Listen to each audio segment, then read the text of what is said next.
go tell a ghost story.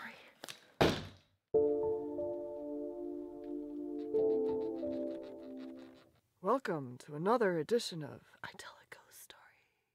A long time ago, in the year 2003, I was selling roses. I used to carry a basket of roses and try to sell them at a place called Bar. But the route I had that night was kind of on the outskirts of town, and it was kind of a scary place. I was a little concerned for safety, so I brought my friend with me. So we're in the car, and it's one of those perfect nights where the fog is really low to the ground and it's just creepy as can be. You know what I mean? It was a dark, foggy night. And I'm driving. Of course I drive like this. The whole car is just, there we are, you know? Well, within 5 minutes, of course, I got bored, and I was like, hey Amy, you got any ghost stories to tell? Yes, she said, of course. Would you like to hear a real one, or should I just make something up? The real one. Well, of course, naturally, I opted for the real one. Oops. Amy wanted to see her boyfriend. He had recently moved to a new location. I believe he was renting a room in someone's house, or they were sharing it with other roommates. But it was a pretty big house because she said they made it to the 3rd floor, so it's gotta be pretty big if it's got 3 floors. Anyways, so she gets in there. The place is, well, according to what she said, it needed a little bit of TLC. So they're going up the stairs, and the first thing she notices is blood. It looks like handprints, and it's just smeared down the wall. So here's the railing, here's the stairs, there's the wall, there's the blood. She runs back down the stairs and out of the house. Her boyfriend runs after her and he's like, what's up? Blood. He convinces her to go back into the house. They make it to the 2nd floor. This is where all the lights turn off.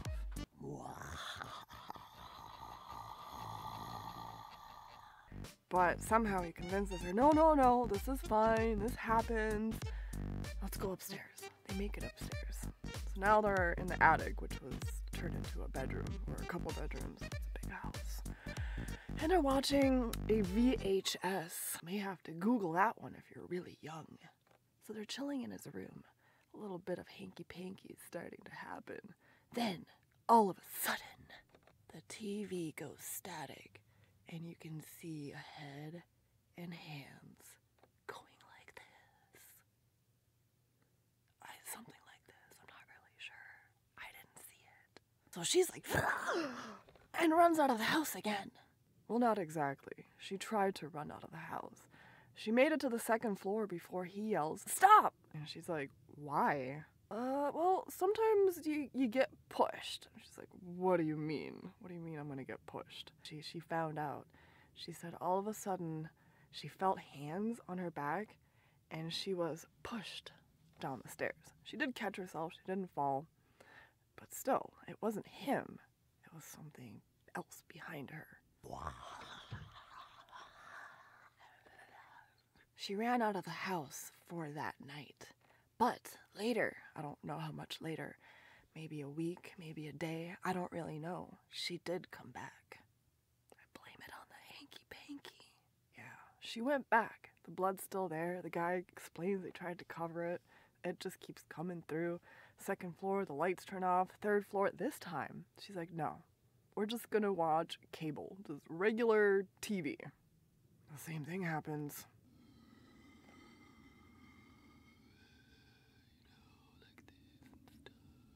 She gets freaked out again. I mean, who wouldn't? She runs to the 2nd floor. She stops and she points at her boyfriend and she's like, you, down the stairs first. So he goes down there and again, and she's like, oh, I swear, she's like, this time there was a cold gust of wind and she felt hands on her back again and it thrust her down the stairs. I don't think she went back. Like a darn fool, I asked, where's the house? She didn't know. She's like, I don't really remember. It was a while ago. It was just a big yellow house, and there was a church in back. Let me tell you a story about a girl that moved into a big yellow house next to a church. It was my broke college years. and I needed a cheap place to stay. My parents, I couldn't move back in with them because, well, they left for another state and I still had a semester left. And I was, a big girl. I could make it out there on my own. So I found a room to rent. It was only like $250 a month.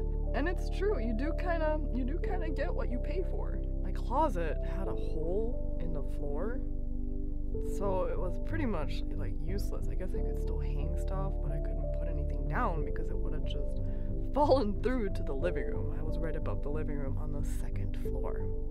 There was also a third floor above me.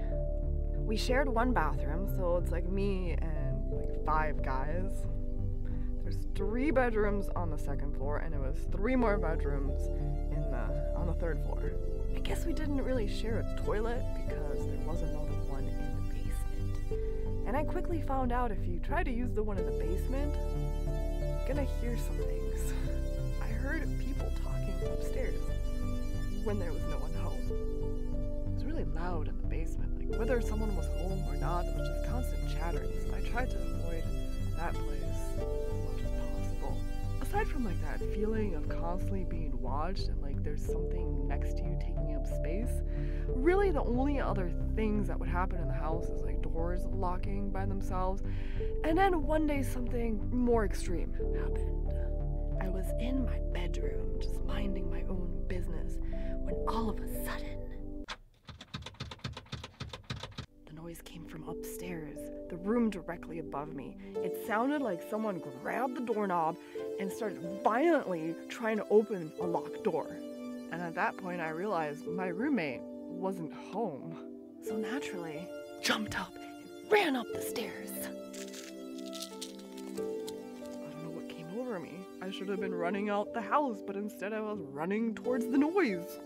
Curiosity overwhelmed my senses. Turned my head and saw nothing. I saw nothing. As soon as I went up the stairs, turned my head, the noise instantly stopped. Rent was cheap, so I did decide to stay. My friend Amy comes over to see my new place. This is the house. At this point, I had been living there about 3 months, and I had totally forgotten about Amy's story. I mean, I forgot about it long before I moved into this place. What do you mean, the house? The house I told you about, where I think someone was murdered. No, the one you talked about. You said there was blood coming through on the walls, and you said it was kind of a fixer-upper. This is not. Right there. Right there was a hole in the ceiling. Oh no, this is the house. That's where my closet is.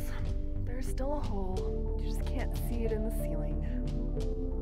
Yeah, I had moved into the big yellow haunted house next to a church. Well, I wanted to know where the house was. I also asked her before in the car if I could meet the people that live there. Hey, nice to meet you. Yeah. Yeah, I think she only came over that one day and then the last day to help me pack. So what's up with the house? A woman was stabbed 77 times by her boyfriend at the time inside of that house. She made it. But when she got to the stairs, I think he pushed her, and that was her blood on the wall. However, she didn't die. I think she's still alive. She made it. She was kind of a hefty girl, and luckily the knife was pretty short, so it didn't hit any of her major organs. But what did happen is on the stairs, the guy that was trying to kill her, I think he slipped when he pushed her. He fell and broke his neck. So next time your friend tells you a ghost story, maybe you should pay a little attention and don't ask where.